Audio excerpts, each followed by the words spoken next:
បាទសូមគោរពអនុញ្ញាតជម្រាបសួរពុកម៉ែបងប្អូនដែលនិយមតាមដានការ live ផ្ទាល់របស់ page BB News ខណៈពេលនេះវេលាម៉ោង 11:01 នាទីត្រូវនៅថ្ងៃទី 16 ខែមីនា ឆ្នាំ 2026 យើងឃើញថាករណីគ្រោះថ្នាក់ចរាចរណ៍ពុកម៉ែបងប្អូនណាករណីគ្រោះថ្នាក់ចរាចរណ៍រវាងរថយន្តនិងម៉ូតូបណ្ដាលឲ្យបុរសម្នាក់បានបិទភ្នែកហើយបានស្លាប់បាត់បង់ជីវិតភ្លាមៗពុកម៉ែបងប្អូនបិទភ្នែកម្នាក់ហើយពុកម៉ែបងប្អូនណាបាត់ភ្នែកភ្លាមៗតែម្ដង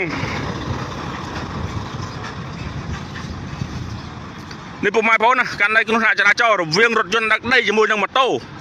ទិសដៅស្របគ្នាពុកម៉ែបងប្អូនណាទិសដៅស្របគ្នាទីតាំងគឺនៅចំណុចភូមិស្វាយធំឃុំអូតបង2ស្រុកសង្កែខេត្តបាត់ដំបងនេះផ្លូវ highway យើងពុកម៉ែបងប្អូនណាផ្លូវ highway ផ្លូវនេះបបែកចូលវត្តស្វាយធំនោះបុរសអ្នកបើកបរម៉ូតូនោះគឺថាបានស្លាប់បាត់បង់ជីវិតនៅនឹងដងផ្លូវតែម្ដងនៅនឹងកន្លែងកើតហេតុតែម្ដងពុកម៉ែបងប្អូនបាទនៅផ្លូវ highway យើងភូមិស្វាយធំ highway ភូមិស្វាយធំឃុំអូតបង2ស្រុកសង្កែខេត្តបាត់ដំបងឥឡូវយើងទៅជួបគាត់ទៅកងឡានឬអីនោះអូករណីគ្រោះថ្នាក់ចរាចរណ៍បណ្ដោយឲ្យបុរសម្នាក់ដែលបើកបរម៉ូតូបានស្លាប់នៅកន្លែងកើតហេតុនេះគាត់ធ្វើដំណើរមកពីខាងណាដែរបងខាងម៉ូតូហ៎បងតាមមកពីខាងលិចមកពីខាងម៉ូតូអូខាងលិចមកហ៎បងអីជួខាងរថយន្តប្រភេទដឹកដីនេះបងគាត់មកពីខាងលិចដែរអូគាត់បត់ទេគាត់បត់ឆ្វេងឬបត់ស្ដាំដែរបងបត់ឆ្វេងមិនអញ្ចឹងគាត់ជិះនៅខាងណាដែរពេលគាត់បត់ហ៎បងអូមកស្ដាំដៃហ៎បងណាមកស្ដាំដៃក៏អញ្ចឹងពេលឡានបត់ហ្នឹងគាត់អត់ទៅខាងឆ្វេងដៃទេអញ្ចឹងគាត់មកស្ដាំដៃគាត់ត្រូវការបត់ទៅតឹងផ្លូវតែម្ដងអូពេលហ្នឹងបងបានឃើញថាតើម៉ូតូបើកលឿនកម្រិតណាដែរបងបាទម៉ូតូអត់ទៅលឿនទេ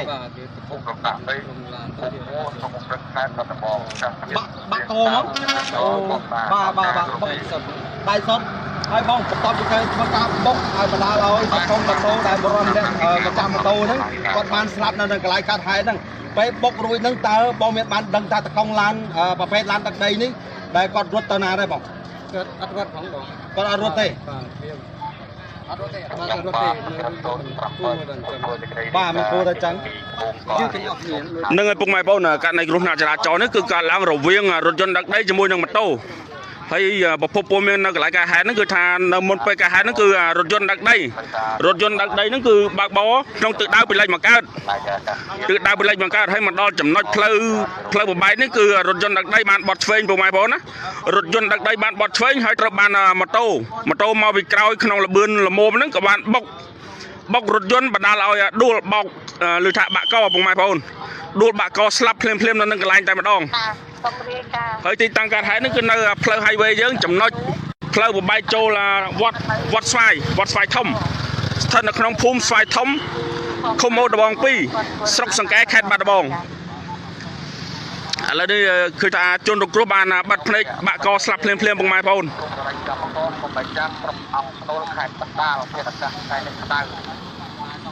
អណោយធម្មពុកម៉ែបងប្អូនណាជនរងគ្រោះបើតាមប្រភពពលមាននៅកន្លែងការហេតុហ្នឹងគឺគាត់ខាងអ្នករស់នៅខាងពោធិ៍សាត់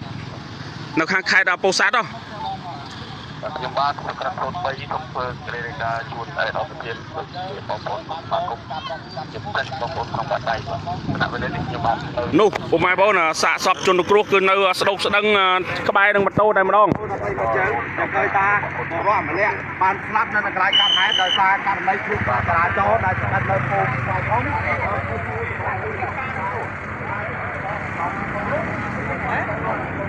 នឹងឲ្យពុកម៉ែបងប្អូនបើតាមប្រភពពលមាននោះគឺគាត់ធ្វើដំណើរមកពីខាងសពៅលូនណាពុកម៉ែបងប្អូនណាគាត់មកពីសពៅលូនហើយគាត់ដើរគាត់ទៅខេត្តពោធិ៍សាត់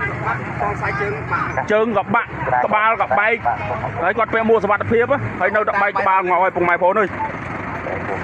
ឈាមដាប់ពេញផ្លូវ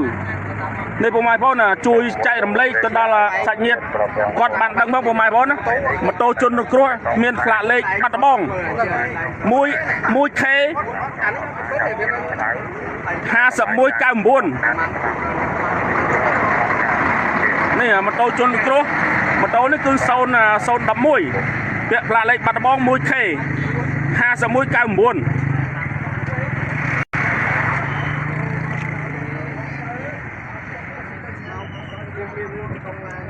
5199 nâng ấy bông mai bông chui chạy lấy cho po men đi phong nằm bay ơi sạch nhiệt còn bàn đằng lâu nó chôn nó group bàn slap bắt bóng chỉ vật nó nâng cái lạnh đã hơi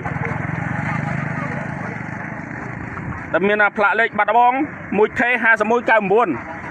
lưu tha thua đầm na mau bị khang bay bay lớn đấy bay lún đấy ở trong này giờ rốt dân đặt đây này rốt dân đặt đây giờ mình đang tha chưa rốt dân cầm hồn na thếนี่รถยนต์ดักได้บุ้งไม้บอลแต่เมียน่ะพลาเลยสายเรียงใบเอดับกดหกกดสายเรียงใบเอดับกดหกกด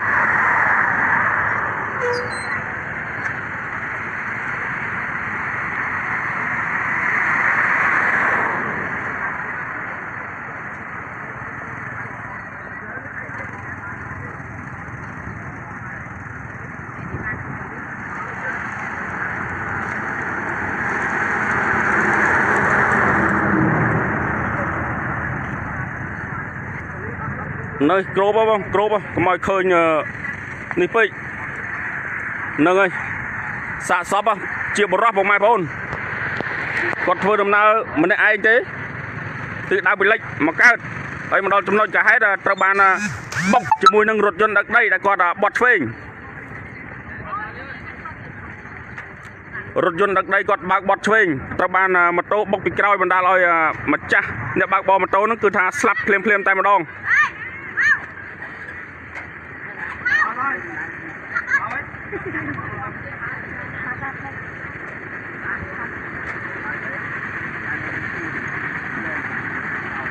นี่ปุ่งไม้โป้น่ะตีตังการหายนึกกันเนอจะน้อยเพลย์ใบยืงลางจากวัดสายทมนี่เพลย์ใบลางจากวัดสายทม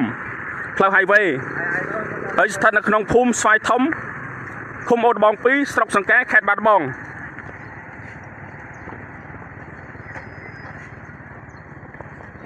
บ้านจำนวนเพลย์ไฮเวย์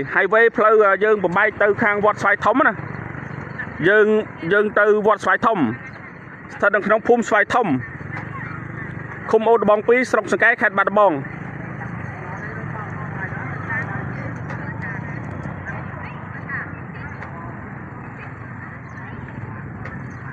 นึงไอ้ปุ่งไม้ปอนเรานี่คือทาบัดบองชีวิตเพลียมแต่ดองหรือทากอดระบบหัวนะปุ่งไม้ปอนต่างปีบะเจิงบองใบขมาบองบะกอบองดอจังบานสลับเพลียมแต่ดองจนกระด้างว่าห้อมแต่ปนัดสบายชีวิตมนุษย์ยังพอยสรุยนะปุ่งไม้ปอนจังแต่เมียนแต่กาปรองปัญญาบางขบัว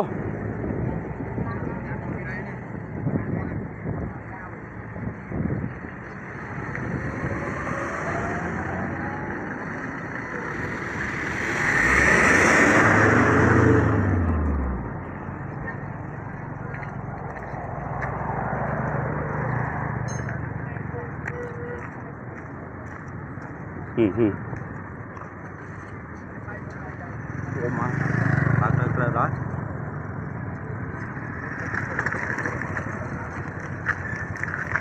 nè na bong thôn xoay thông không ô tờ bong pi sọc thằng cái khai bắt tờ bong đâu trong nó anh ấy pleu highway trong nó cho khum xoay thông không ô tờ bong pi sọc thằng cái khai bắt tờ bong lâu đi mà con cặp nhập ao mình tên bông mai phone á nè chưa vào dừng mà tròn rô mơ ấy hai ca cái này ra cho đấy cứ cả làm rô viên mà tô hay năng rốt dân đặc đây bông mai phone rốt dân đặc đây nó cứ qua đã bạc bọt xuyên cái trâu bàn nào mà tô mà bóc pin tầm hưng mà đã lôi bạc bò mà tô slap phèm tay mà đong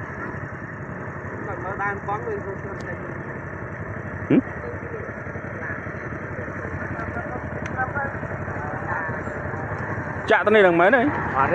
màu bên đó ô tính tực quạt chọc tính tực nhá lá nè ô là chanh mà những số ô nè đã bọt rùa rồi thầm mơ khơi nó sai khơi mà tô nó sai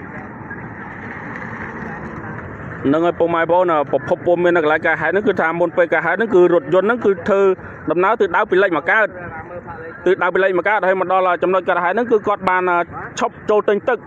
tức hả nó quạt chọc tinh tức hơi cái đầu tinh tức hơi quạt các bạn bác bọt phình cái trâu bàn mà tô đây bác bò đòi bò ra mà nó quạt từ đau bị lệch mà cả đôi khi hơi các bạn bốc pin tầm hơn tại mặt đòn mình đã lòi slap phim nó nâng cần lên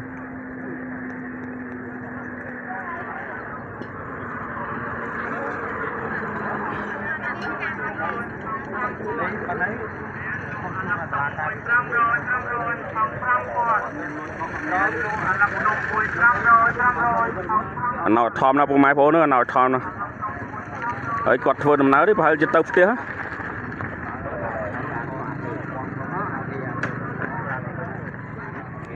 lâu bây giờ mình toàn scholar tạ nhàn quạt phân quạt đi smart cái toàn bàn chạy mư bờ cho mư khang khai mà chạy mưa tạ nhàn bàn quạt ta quạt rồi nơi na phân quạt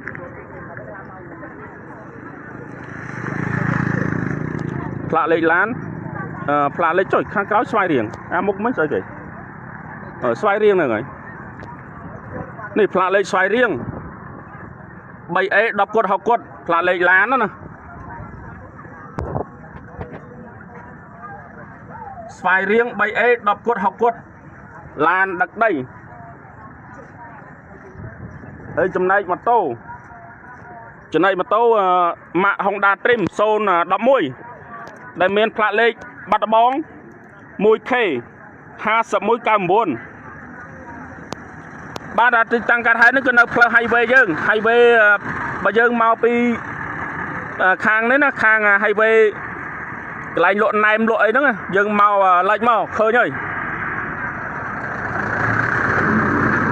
dương trên pi hai về bốc má nó mà lạnh máu mà đó là phơi bài châu vọt xoay thông khơi nhơi thật là không phun xoay thông không ô bóng pí sọc sòng cái khét bát bóng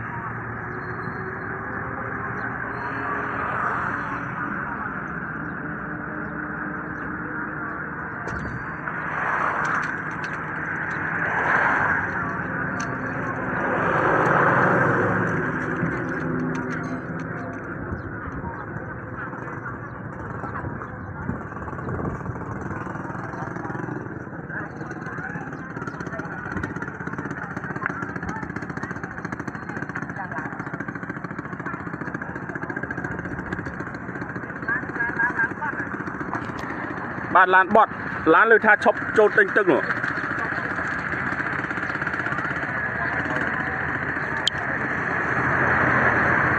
nâng bông mai bọt là đi bong bong hàng smart cái ra cho khách bạn một đo thôi để cho mơ con đã chạy mơ tạ nhan nó bỏ cho được luôn mình những hàng ra cho dương sọc nó toàn bàn chạy hiện chạy mơ đấy rong chăm smart cái chấm này khá khai cho màu ở lâu ní bàn tay kia nó còn chạy rô mơ tạ nhan nó bỏ chôn được luôn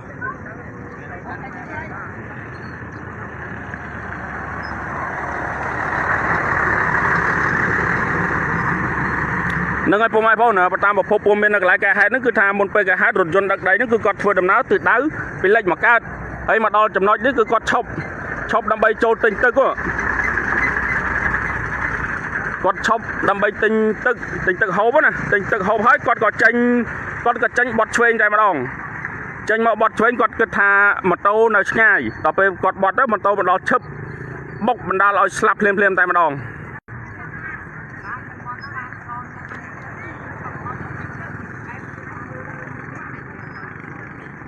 nâng ngay con slong ọt mơ bông mai bông á con cứ tham tô nó ngay con tạm phân con chọc nó chọc nơi chạm phơi nó hơi con tinh tự hộp và tao bị tinh tự hái con các bạn bọt chuyên slong phơi và tam phục vụ miền nó cứ con tha khơi mà tô nó nơi ngay đấy con có bọt nó còn mà tô mà đọt chớp tay mà đong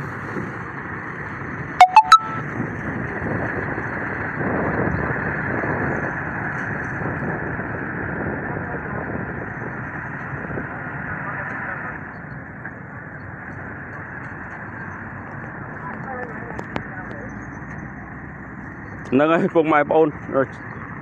to tăng nữa tới nhóm nẹt lái ban ta lái đây bông bồn vô mấy to tăng nữa tới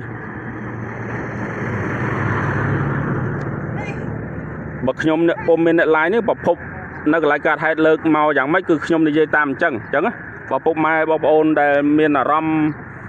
mấy cứ ភាសាគ្នាទៅនឹងចង់បញ្ជាក់ប្រាប់ពុកម៉ែបងប្អូនទីតាំងកាត់ហែនេះគឺនៅផ្លូវ highway យើងចំណុចផ្លូវបែកចូលវត្តស្វាយធំស្ថិតនៅក្នុងភូមិស្វាយធំឃុំអូរត្បូង2ស្រុកសង្កែខេត្តបាត់ដំបង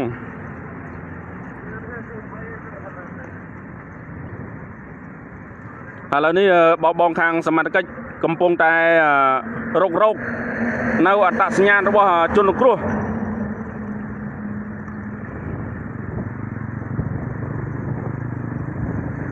គាត់កំពុងធ្វើការឆែកឆេរនៅកប៉ៅក៏ដូចជាកាបូប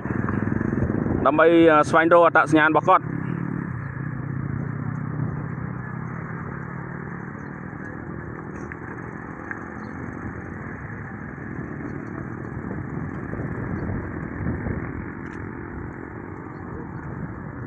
នឹងឲ្យពុកម៉ែបងប្អូនយើងប្រហែសតែមកព្រិចភ្នែកប្រហែសតែបន្តិចបណ្ដាលឲ្យយើងបាត់បង់អាយុជីវិតចឹងមានតែការចូលរួមពុកម៉ែបងប្អូនណាមានតែការចូលរួមគោរពច្បាប់ចរាចរណ៍ទាំងអស់គ្នាដើម្បីយើងរួមចំណែកកាត់បន្ថយអត្រាគ្រោះថ្នាក់ចរាចរណ៍ហើយបើកាលណាយើងជួបគ្រោះថ្នាក់ចរាចរណ៍ហើយពុកម៉ែបងប្អូនណាគឺមានតែការខូចខាតនិងបាត់បង់អាយុជីវិតទ្រព្យសម្បត្តិដោយករណីនេះចឹងពុកម៉ែបងប្អូនអានេះយើងមិនដឹងថាកំហុសខាងណាទេកំហុសគឺមានទាំងអស់គ្នាពុកម៉ែបងប្អូនកំហុសមានទាំងអស់គ្នាបើយើងប្រយ័ត្នខ្លួនយើងគឺយើងគង់វង្ស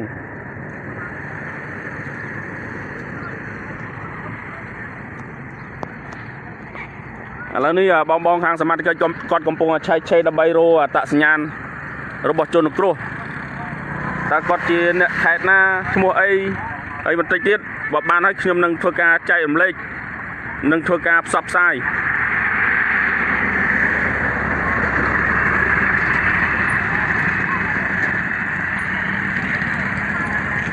នឹងឥឡូវខ្ញុំទៅយកឈ្មោះសិនមើលបានហើយហ្នឹង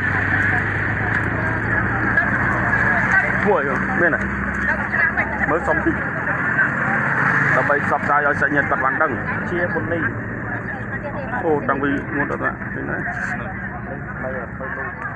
អូគាត់នៅស្ពៃលូណាមិននៅគាត់ទៅនោះទៅដើម្បីការងារអីហ្នឹងថតថានៅពោធិ៍សាត់អីមកចឹងគាត់គោលដៅគាត់ទៅពោធិ៍សាត់អូចឹងនៅស្ពៃលូនោះហើយចឹងហ៎ជួយស្រង់លេវតែមកបាញ់តែជាពុននេះនេះមិនថានឹងសាត់ជាពុននេះណាខ្មែរអូនៅលើនោះ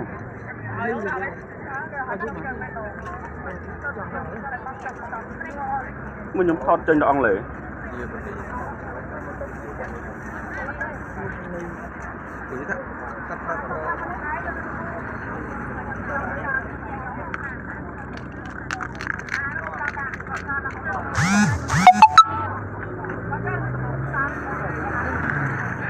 គាត់ឆ្នាំបាន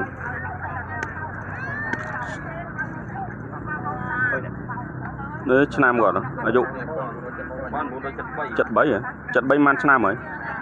73 78ចុយ50ជាងហើយហប់គិតមើលដកមើល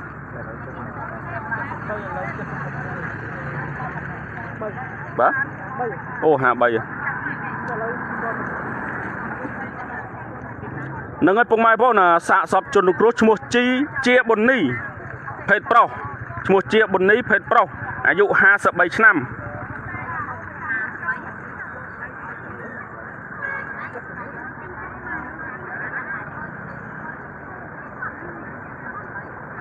អានេះយើងទទួលបានព័ត៌មានដែលគាត់មានប៉ាសពតគាត់ហ្នឹងគឺថាឈ្មោះជាប៊ុននីកើត1973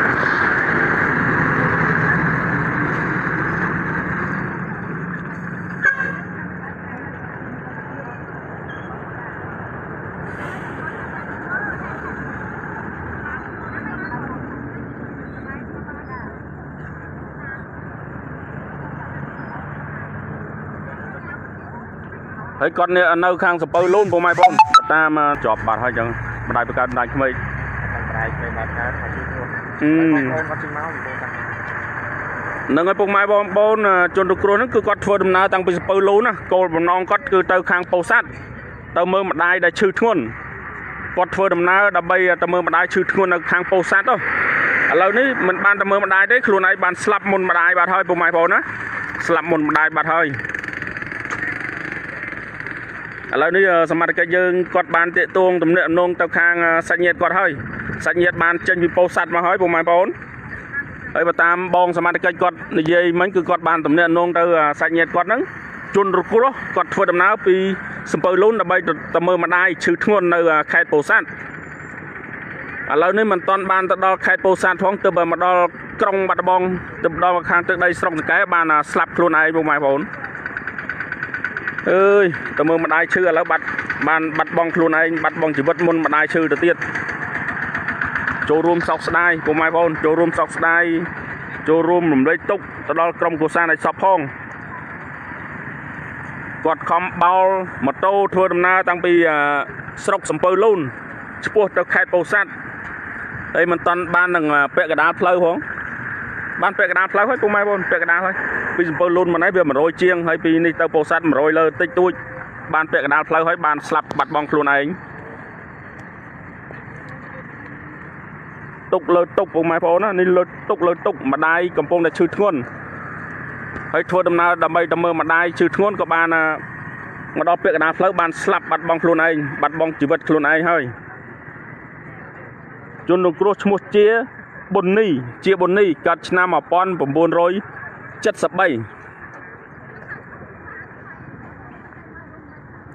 នឹងហើយពុកម៉ែបងប្អូនឥឡូវនេះមិនមានអីវែងឆ្ងាយទេចង់បញ្ជាក់ប្រាប់ពុកម៉ែបងប្អូនម្ដងទៀតទីតាំងកាត់ហេតុហ្នឹងគឺនៅផ្លូវ highway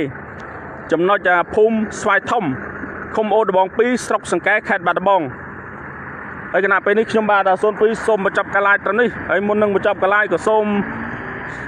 សំណូមពរទៅដល់ពុកម៉ែបងប្អូនដែលជាអ្នកធ្វើដំណើរនៅតាមដងផ្លូវមិនថាទៅទីជិតឬទីឆ្ងាយទេសូមឲ្យចូលរួមគោរពច្បាប់ចរាចរណ៍ទាំងអស់គ្នាបើបោះដោយមានការប្រុងប្រយ័ត្នខ្ពស់មុននឹងយើងចេញដំណើរយើងត្រូវមើលឆ្វេងមើលស្ដាំមុនយើងបត់ឬបើកជែងយើងត្រូវពិនិត្យមើលឲ្យបានគ្រប់ជ្រុងជ្រោយជៀសវាងគ្រោះថ្នាក់ចរាចរណ៍ដែលកើតឡើងដូចជាចេះចឹងពុកម៉ែបងប្អូនណាដូចជាករណីនេះចឹងរថយន្តគាត់ឈប់ទិញទឹកហើយគាត់ក៏បានឡើងចេញទៅបត់ឆ្វេងក៏ត្រូវបានម៉ូតូមកត្រង់ហ្នឹងបុករថយន្តបណ្ដាលឲ្យម្ចាស់ម៉ូតូហ្នឹងស្លាប់ភ្លាមពុកម៉ែបងប្អូននេះជាសារដាស់តឿនមួយយើងមុននឹងបត់ឆ្វេងឆ្លងផ្លូវឲ្យយើងត្រូវមើលឆ្វេងមើលស្ដាំឲ្យបានច្បាស់លាស់ហើយក្នុងនោះក៏ខ្ញុំសូមជូនពរការធ្វើដំណើររបស់ពុកម៉ែបងប្អូនសូមគ្រប់អរគុណគណៈពេលនេះខ្ញុំបាទ02សូមចប់ការ live ត្រឹមនេះដល់ខានពេកសូមគ្រប់អរគុណ